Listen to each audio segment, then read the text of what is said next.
welcome Prof. Tshilidzi Marwala, and also to welcome our Chair of Council, Mr. Mike Teke.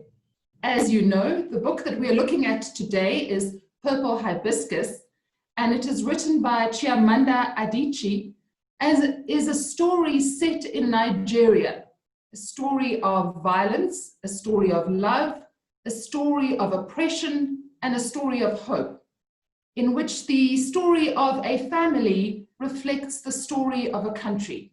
So we are looking forward to hearing Prof. Marwala's summary of the book, and then his thoughts and insights into this very beautiful, but on a level, challenging and sometimes disturbing story. Please do put your questions in the chat. If you are following us on the webinar, we will be having a question and answer session at the end of our session today. Over to you, Prof. Marwala. Thank you very much, Maria, for organizing and inviting me to come and talk about Purple Hibiscus. I also would like to welcome the presence of our chairman, Mr. Mike Teke, who has also joined us here. You would recall that a few weeks ago, I read a book called Things Fall Apart, written by Chinua Achebe. Things Fall Apart was a story of Nigeria during the time just before colonization came into Nigeria.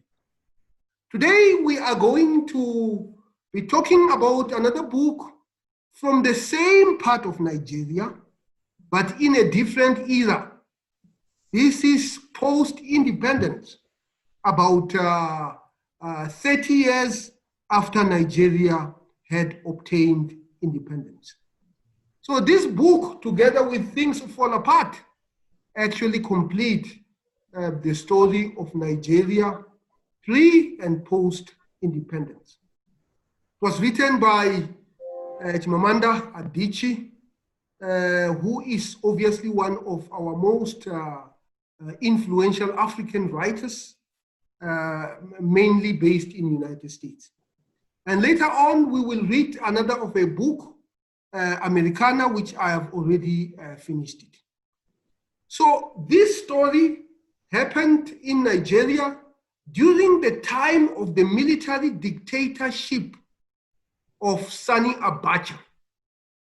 In the book itself, it does not specifically mention Sani Abacha, but for those of us who are familiar with the workings and history of Nigeria, you probably would have picked up that it happened during the time of Sani Abacha. The way I picked up that it happened during the time of Abacha was when they talked about a military dictator dying with a prostitute, which is obviously some of the theories around the death of Sani Abacha. And this story is being narrated by a 15-year-old girl. The name of this girl is Kambili. Kambili is almost a rich kid who lives with her father, Eugene. Eugene was a very successful businessman. He owned a newspaper, and he also owned a manufacturing plant. But Eugene was also a very religious man. They were Catholic, and he was what I would call, a dedicated Catholic man. And Eugene had a wife, Beatrice, and Kambili had a brother, Jaja. So on the surface, this was a perfect family. It was a family that had everything that it needed. It was a family that was respected by the community, that belonged to a church, that was concerned about the rot in Nigeria. The newspaper was one of the media that was criticizing the corrosive military dictatorship of Sani Abacha. But all that was hiding terrible things that were happening in the house. There were lots of physical abuse. Now that we are coming to the month of the Women's Month, where one of the big issues that we need to confront and stop in our society, the issue of gender-based violence. One of the issues here is gender-based violence. In fact, Beatrice had multiple miscarriages that resulted from Eugene basically physically assaulting her. It is not specifically mentioned in the book, but you can be able to infer that there was a huge amount of physical beatings that resulted in multiple miscarriages. And this violence was not only directed at the woman of the house, the mother of the house, but also at the children. The children were so controlled that their schedule was very, very controlled. In fact, there is a scene in the book where Kambili came number 2 in the class. And Eugene drove with her to school so that she could show her the person who came first. And when she showed the person who came first, Eugene said, "How many heads does she have?" And she says, "1." He says, "How many do you have?" 1. Another example is when Eugene put her feet into very, very hot water. She couldn't walk afterwards. This is the violence of this man. But when he goes to church, he was a very respected man. He was really a positive force within the church. The other thing about this family was that they did not want, certainly Eugene did not want his own father to come and visit them. In fact, he did not want Papa Nukwa, the father, to even interact with the family. And the reason why he did not want that was because he said his father was a pagan, who did not believe in God. He was going to bring us lots of bad luck, so we have to stay away from him. So this is really a story about this family. Eugene had a sister, and the sister was Auntie Efioma, who was a lecturer at the University of Nigeria in Nsukka. She had 3 children, and she came and visited Eugene and his family. Then she asked Eugene that, "Why don't you allow me to go with to host your children?" She wanted to spend time with them. They should come to Nsukka. And then obviously they went to Nsukka reluctantly. And ultimately, when they were at Nsukka, I think this was the second time, the father of Eugene and Auntie Efioma, Papa Nukwa, became sick, and then she went and picked him up. So now, of course, this would not have had the approval of Eugene, because he wouldn't want his children to be in the company of a pagan. Even before then, maybe even before then, when they were at Nsukka, they became very friendly, especially Kambili, with the Father Amadi, who was a Catholic priest, but a different type. So she was used to this rigidity where she comes from, and here was a Catholic priest who was taking her to play soccer with, and so on and so forth. And this sort of liberated the Kambili to begin to think independently of her very rigid upbringing that happened. Now, coming back to when Papa Nukwa came sick, they established relationship, the children established relationship with their grandfather, and he even gave them one of his paintings, you know, and then he died. You know, Papa Nukwa died, and ultimately Eugene came and picked up his children and went back.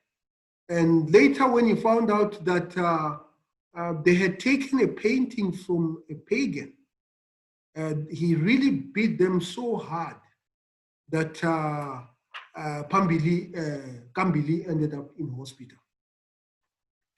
Ultimately, Auntie Efioma lost her job as a lecturer at the University of Nigeria at Nsukka and ended up in the United States. So this is really what this book is about. What are the big themes in this book? I think the first big theme in the book is the issue of religious violence, where religion is used to effect violence. And in this case, it was the combination of religion and what you would term as responsible parenthood, which was in effect irresponsible parenthood. So those are some of the themes. Then the second thing was obviously gender-based violence, as a theme. You know, again, violence on both sides, because in the end, now the end of the book, Beatrice poisons her husband, Eugene, and he died. And the son, the brother of Kambili, actually take the blame for the death. And he's incarcerated for killing his own father and goes to jail. And through bribery and corruption, he is pardoned by the head of state. So another theme is the issue of corruption. That you have the whole justice system. Of course, Jaja was wrongly accused, wrongly incarcerated. He was taking a crime that was committed by his own mother. So now that we are in this era of gender-based violence, what can we learn from this book? Beatrice was being abused by Eugene, but she was silent. She was not even free to reveal the amount of abuse to even her sister-in-law. And this is the fate that many women face. They are dying in silence. And part of the reason why there is silence is because we have created a culture where perhaps it's not a safe space for women who are being abused to actually come forward and relay their stories or to go to the police and report the matter. The socio-economic situation of South Africa actually makes this even more tricky. Now, here at the University of Johannesburg, we have to create a safe space for those who are in abusive relationships in all its manifestations. Because abuse is not just physical. As this book has taught us, abuse is not just physical. It is physical, but it's not just physical. There is also psychological abuse. Psychological abuse has all sorts of implications.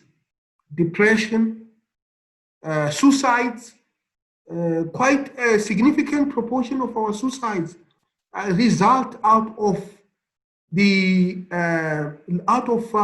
abuse. So we need to identify many buttresses in our community and create safe space for them to be able to talk about their problems. And sometimes in families, we know that the family will pressurize a member of the family not to talk about the abuse because it is going to put us in a bad light. There is even an expression, I don't know where it comes from, about how can you allow us, how can you put our dirty linen in public? I think when it comes to issues of violence, gender-based violence, there is no need to hide the dirty linen. We need to expose it so that we can be able to tackle it.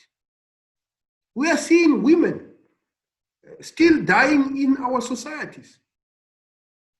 We are seeing abuses in our schools, in our churches, in our society at large. How does one break with these deeply inscribed patterns of behavior? What can be done?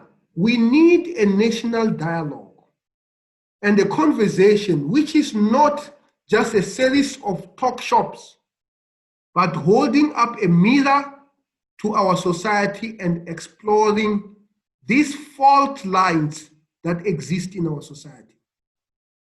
The mirror will reveal a deep ugliness of our society, and moreover, the very support systems that are supposed to be in place will be shown to have legs of sand. There are some countries, like Singapore, for example, that advocate a heavy regulation with GBV offenses.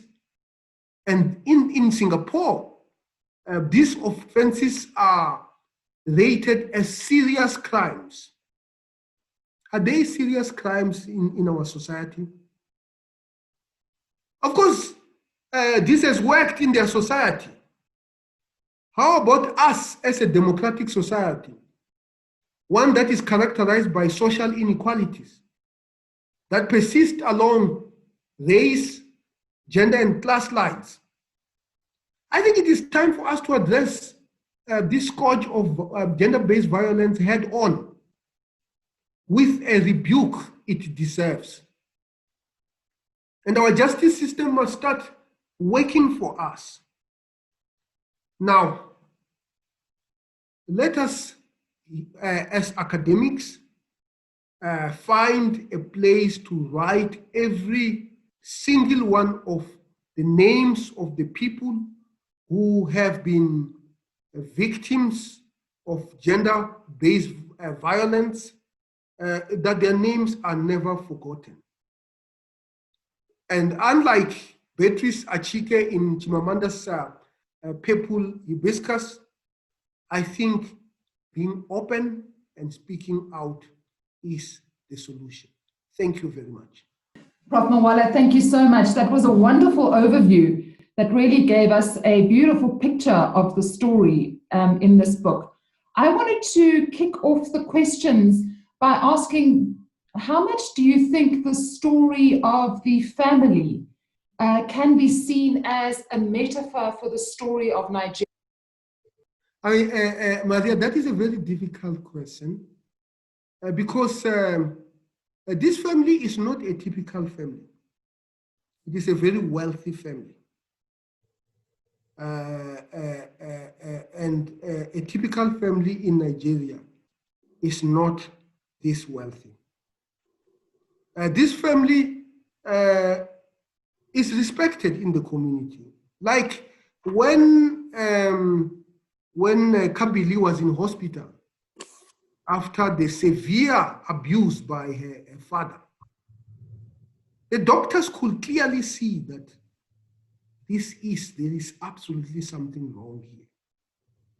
But none of them could speak because I would assume going against such a powerful person in society would actually be a very dangerous thing. So I also listened to Chimamanda in one of her TED Talks when she was talking about the danger of a single story. How it is dangerous to have a single story. So, and I would say that it will be wrong for me to think that a society as complex as Nigeria, over 200 million people, multiple faiths, multiple big regions, the North, the Yoruba land, the Igbo land. I would say that this is not a story of Nigeria. I think it is a story of every society. Every society has abuse. It has cover-ups. It has, people who are immune to any form of correction because of the power they wield. So I wouldn't say it is the story of Nigeria. I would say it's the story of every society. And what we need to do is to make sure that that layer of people who were doing some of the horrible things that were being done in this family is as thin as possible. We make it as thin as it is possible. Thank you. Thanks, Prof. Marwala. One of the reasons I was thinking of it as a metaphor is because the family is very wealthy. And while we know that the average Nigerian is incredibly poor, Nigeria is in fact one of the countries with the most wealth in oil, gold, diamonds, etc. But it's not being shared, just as that family has so much wealth, which they do share, but in many other ways they don't. It's on a, it's sharing on a, sharing if you follow their rules, kind of sharing. But let me open up the floor to some questions. Let's go to Bongani and let Bongani ask his question. Okay, I have a couple of questions. I mean, the first perhaps is to link this novel to the last novel we read, Professor Marwala, Fall Apart. Because Chimamanda is always compared to Chinua Achebe. I mean, in a sense, as an heir or heiress to Chinua Achebe. I mean, it is their portrayal of men. I mean, it's quite striking to me, the similarities between Okonkwo and Eugene. I mean, in the case of Okonkwo, Okonkwo, unlike Eugene, I mean, who in a sense comes across as a religious fundamentalist, Okonkwo is the opposite of that. I mean, but he is this big presence in his family and quite violent, actually, if you remember in the discussion that we had 2 weeks ago. I mean, you see the same thing here with Eugene, who also is a very strong man in the family, but also quite, in a sense, violent to his family. I mean, I was just quite interested. I mean, what does it say, perhaps, about the Nigerian society and how perhaps it treats or it views the relationship between men and women? That's the first issue. The second issue is about Chimamanda's work. You mentioned Americana, and before Americana, I think it is Half of a Yellow Sun. I mean, if you take these three novels, I mean, Half of a Yellow Sun, Americana, and Pepper Hibiscus. I mean, one thing that is quite common about them, and perhaps strikingly common, is that the Nigerian society that she writes about is a society of a highly educated, class Nigeria. I mean, I don't think it is the Nigeria that you generally expect. And mostly centered around that University of Nigeria in Nsukka, actually, because if you remember in Half of a Yellow Sun, the professor there, is it Oteknipo? I can't remember very well, I mean, the name of the professor, very centered around the university there. In Americana, the woman who goes to study in the United States, which is a society also centered around education, a middle-class life. I mean, they go out, I mean, at night, and you also see the same thing in this wealthy family here. I mean, even though education is not really central in the story, but you can see that it is a highly wealthy family. I do not know what do you make of that. I mean, it just seems to me, I mean, after having read this novel, I mean, that it was one common thread, I mean, in Chimamanda. I mean, perhaps it reflects her own upbringing and her own life, that she is the daughter of fairly educated people. You know, I think she's the mother who's a university professor. So, so I'll be interested to hear your views about that. And just one last thing. I mean, I know we are not supposed to be doing this. I mean, what is striking about the Nigerian novel now, if you check what we have done with Achebe, now it is Chimamanda, and you can even include the Ghanaian that we did, was it 3 or 4 weeks ago, The Beautiful Ones. And there are two things to me that are interesting. The first, it seems as if one of the main preoccupations of the Western African novel is colonialism, interestingly to me, and how it affected those societies and how they responded to those societies, which is quite different if you read the Southern African novel. I mean, especially the South African novel. I mean, those are not the major themes that emerge. And secondly, there is this theme about post-colonial Africa and the social and political decay. You see that in The Beautiful Ones Are Not Yet Born, and you see it in Pepper Hibiscus. And even when you go back, I mean, to Half of a Yellow Sun, I mean, the Biafran War arises out of those political problems after independence. I mean, and there is one thing perhaps that we have not yet seen, definitely in this African novel. And perhaps when we discuss, we need new names, perhaps we can deal with that when it comes to the Zimbabwe novel. So just differences and similarities that I've seen. Comment. Okay, Bongani, thank you very much. I think Chimamanda, obviously right, is quite significantly influenced by her upbringing. Her father was a professor, and he just died quite recently, was a professor of statistics, if I'm not mistaken, at the University of Nigeria in Nsukka. So she grew up in that campus. So obviously, in this novel, Pepul Hibiscus, this wealthy family of Beatrice and Eugene was not living in Nsukka. You know, they were living elsewhere. But obviously, the children come and visit their aunt, who is a senior lecturer at the University of Nsukka. So she's writing from her own perspective, and her own perspective would be that of the people who come from the educated circle. You know, unfortunately, those are the people who actually write. You know? So that is, and indeed, she goes a long way explaining the difference between the life they live and the life that her grandfather, Papa Nukwa, was living. He was a pagan, the person who worshipped local gods. So you have a little bit of,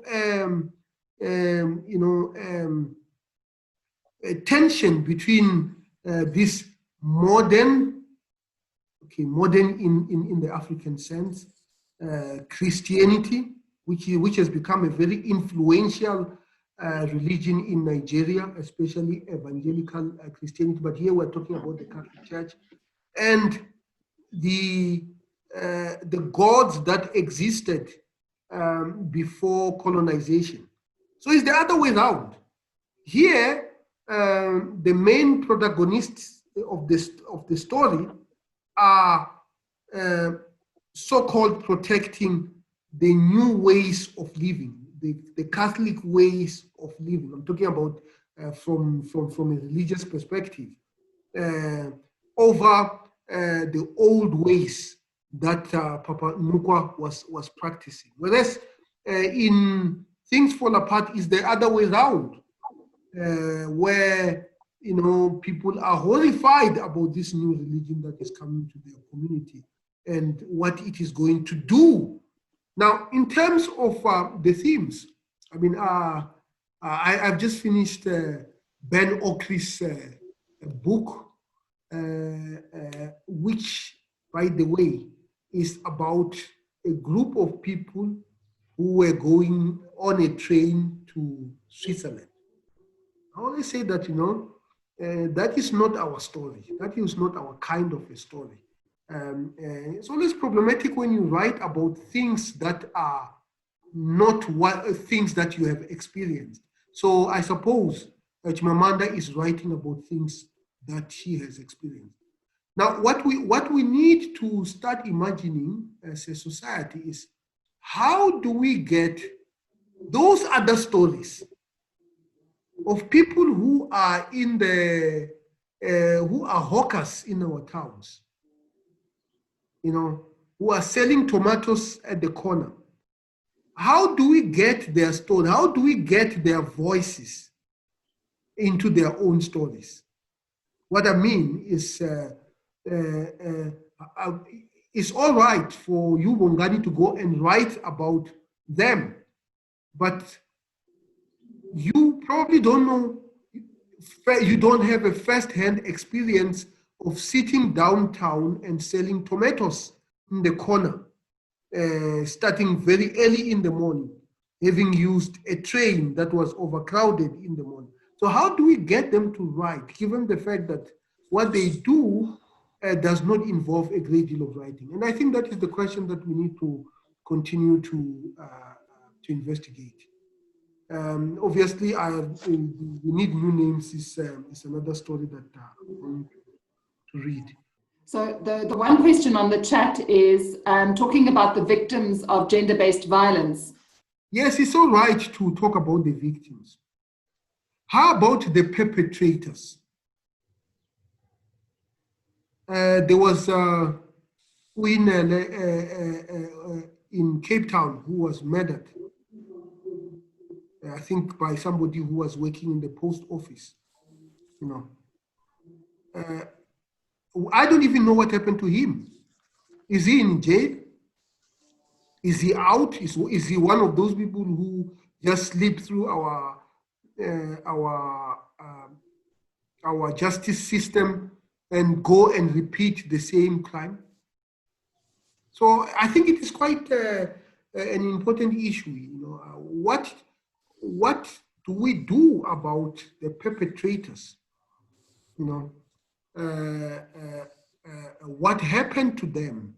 And is anybody even following them to make sure that they do not repeat the sort of crimes that they have repeated? Because, of course, there are matters that involve, normally a woman dying. But many of the abuses are basically by people who one will go to the police station to to report the crime, and then they come back and live in the same house. So what happens there? Are we even imagining how toxic that environment is and what can be done about that? So those are some of the issues that are important for us to reflect on. And somebody says that, asks, Professor, do you think that perhaps the violence Eugene exercises on his wife and children is what he learned from the Catholic brothers who had such a major impact on his early life and who also abused him by putting his hands into scaling hot water? We are products of our own experience. I think it was Karl Marx who wrote, and I quote, "It is not the consciousness of a man that determines his social being, but it is his social being that determines his consciousness," close quote. This basically means that we are a product of our environment. If our environment is violent, we will have to be extraordinary for us to escape from that violence ourselves.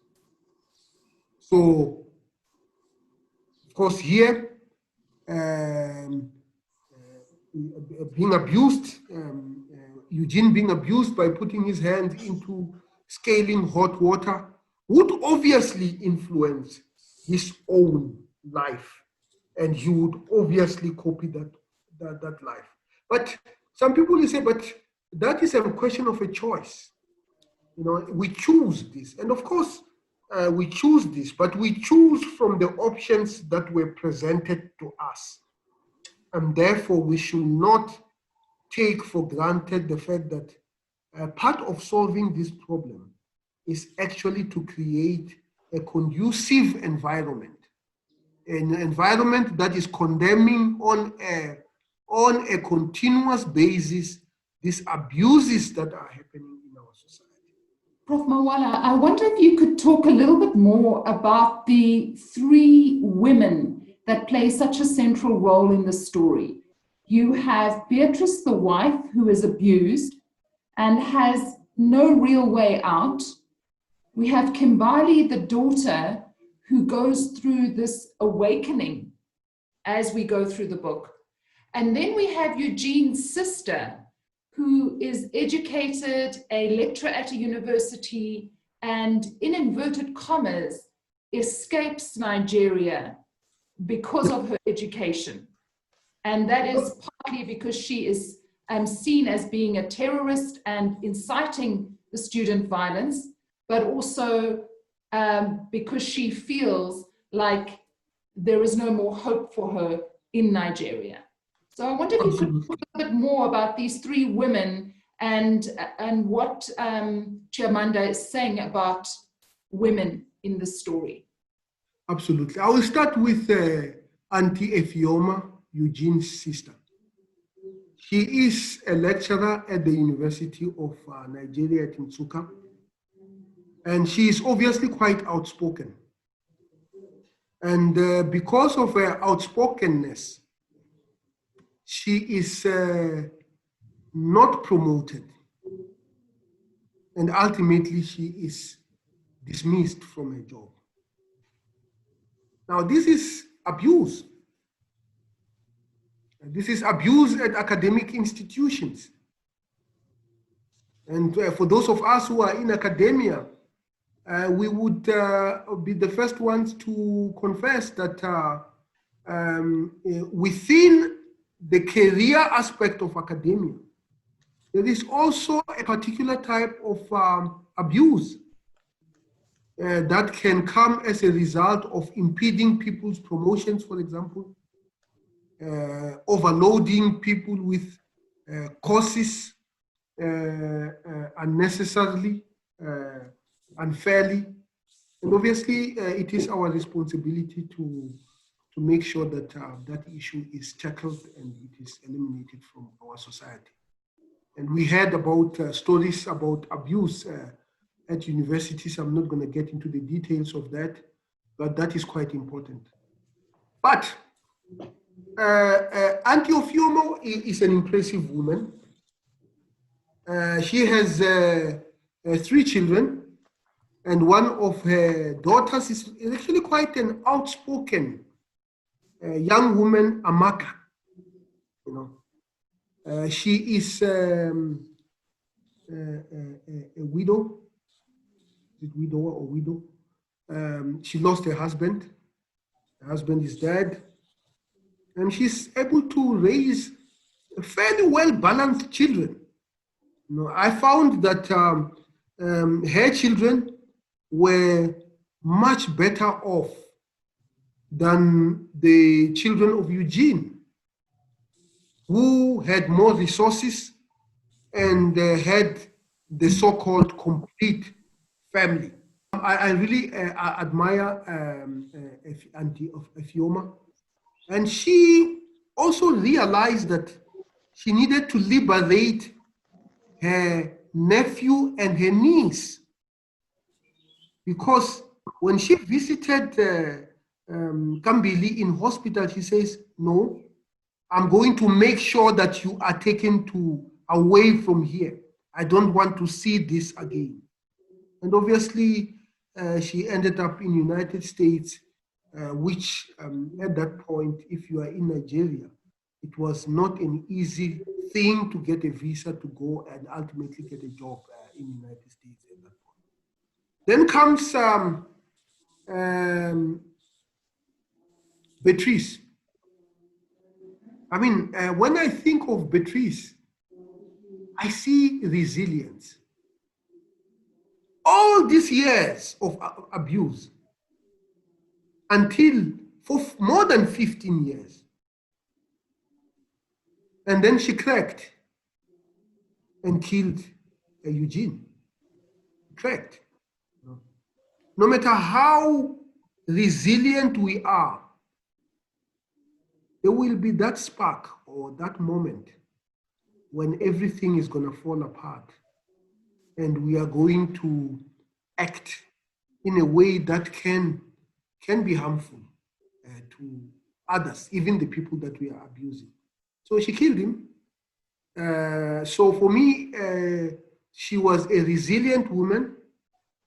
I would have preferred her to be much more outspoken about her condition. And I suppose Eugene, such an overbearing husband, limited her ability to speak up. I wanted to hear more of her voice in the book. Which I did not hear quite a lot of her voice. And then Kambili, is a woman who wanted, who really deeply cared about her father. So she tolerated many of the abuses because she obviously did not want to, she cared about her father. Caring for people also means that you have to fight their biggest demons. And here it is abuse. And I suppose it is a little bit unfair to expect a 15-year-old person to fight back. But she told a good story. She is the teller of the story. And I also respected her. But I would have wanted her to have spoken about the abuse. Because even when she was with her aunt, she was not really coming out that, you know, when I go home, this is what my father do. And I'm telling you because you are his sister, and you can be able to go and stand up to him and say, this has to come to an end. Thank you. Thank you so much. And I think perhaps one of the things is that when you are abused, the abuse over and over again begins to silence you, such that you feel that you can't say anything. Prof. Marwala, another set of questions that are coming up is around the political environment of Nigeria. And what is the author, through the story, telling us about Nigeria, and perhaps some of your reflections on Nigeria and this as a book that is part of the broader decolonial project. What is the author telling us about colonialism and its abuse of people and its oppression of people? Colonialism in Nigeria is a controversial subject. And I don't want to be controversial here, but I can't escape it. Because Nigeria was colonized by the British. And the British did not have enough manpower to run such a big country. Nigeria has over 200 million people today. It has always been a huge population. So colonization in Nigeria was much more operated using the local people than probably many parts of the country. And if I were to be blunt, they used the divide between the Muslim North, the Hausa, and the Christian South. That what became the Christian South. And that tension boiled over when the part of Nigeria where this book and the previous book we read, Igbo land happened, actually wanted to broke apart, declared independence. And there was a war called the Biafra War. So there's that element about colonization in Nigeria that we need to understand. And secondly, Nigeria has been ruled by military men, and many of them coming from the north. And at this point, the person who was in charge was Sani Abacha. Sani Abacha was a very, very, very fearful man.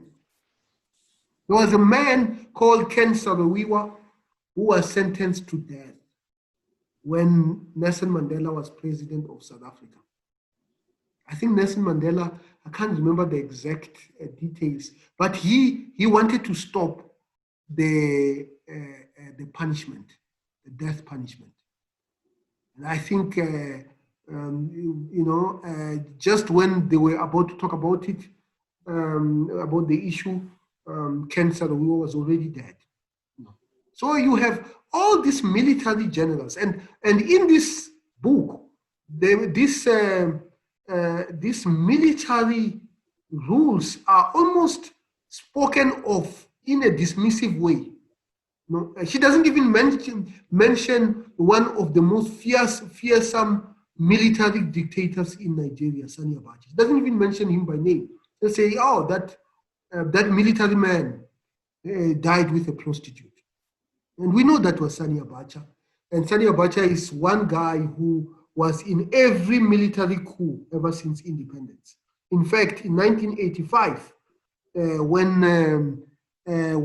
the current president of Nigeria, Buhari, who was a military man at the time, was overthrown by Ibrahim Babangida, Sani Abacha was the guy who actually went to the television to declare that there has been a coup in Nigeria. So it does not. It tells you about the repression that was happening there. The editor of the newspaper, Ade, was ultimately killed for being outspoken. So it is almost in the background, but it is there because it's such a significant thing. And some of the problems at the university that ultimately led to the firing of Auntie Efioma can be attributed to the political situation in Nigeria. The whole aspect of the release of Jaja after he had been pardoned for killing Eugene, just in a dismissive way, is that she puts it like, we don't even know how much money was paid in order to get him out. Bribery that was in Nigeria is also at the foreground. Thank you. I want to give Sizami a chance. She's had her hand up for a while. Would you like to ask your question? Yes, thank you very much, Prof, for wonderful overview of the book. I would like to bring up a different perspective that to some extent it has been alluded to, that if we look at Eugene, we see him there having suffered from the violence of colonialism. And within that space of a Eurocentric training, if I might call it, we see him being an amazing functionalist or a perfectionalist. And in today's terms, we would say he was an excellent neoliberal agent. Clearly, from his business success, he was excellent. He was someone that was effective. However, we see here colonialism having introduced this missionary religion, which he then subsequently used to justify his violence, that it's something that really comes from this colonial subjectification that he experienced from the missionaries. And again, we see him having adopted or embraced this Eurocentric paradigm, which really erased his humanity to an extent that he had to abolish his father from his life and from his family's life.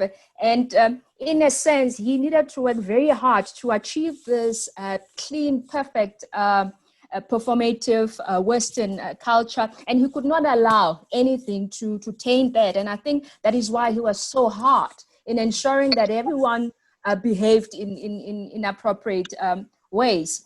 And I'd like to say that it is 2020 and we are still talking about the issue of violence. And my question is there not something that we are missing? And especially when we look at the violence of colonialism, and when we then look at the South African perspective, we then had the impact of apartheid. And maybe if we start to look at that, maybe we can be able to go a little bit deeper in terms of how we really engage with the issue of violence against women in South Africa, in the whole of Africa, in fact, globally. And I believe that one other aspect that we cannot lose sight for when it comes to violence against women is the issue of patriarchy. The masculine perspective that is always thrown around then, and sometimes, in a joking way, but I do believe that it has been a very, very strong foundation in terms of how the man sees himself, irrespective of whether the man has gone to school, has been educated. We are seeing violence across the board, among your working class women. We see it among your middle class. We see among the richer populace. So I don't know if it's something that we can start to engage with in view of the problem still being pervasive as is. Thank you. No, thank you very much. I think when it comes to the issue of violence, I know this is a very pessimistic view. We need to tame people to stay away from violence, because violence is probably one of the things that has been persistent in human beings, whether it is through wars that have been fought and many people died, and now that many of those wars are no longer there, where people will go to the near village and pillage and so on and so forth, because we have structures that are able to contain that. It is coming to our homes much more. Not to say that it was not in our homes then, but it is coming to our homes. And we need to find mechanisms of taming that. It has to be stopped. And it will be stopped by a combination of a number of things. Firstly, we have to be very harsh to the perpetrators.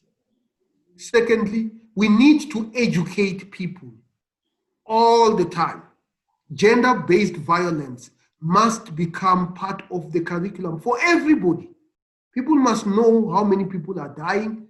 People must know how many people are being abused. And people must know what the consequences are going to be. And thirdly, we need to stop the lip service response and start the doing response. Whether it is in our judiciary, whether it is in our communities, whether it is in our families, where we know family members who are abusive to their own families, and we keep silent about it because this is our brother or this is our cousin.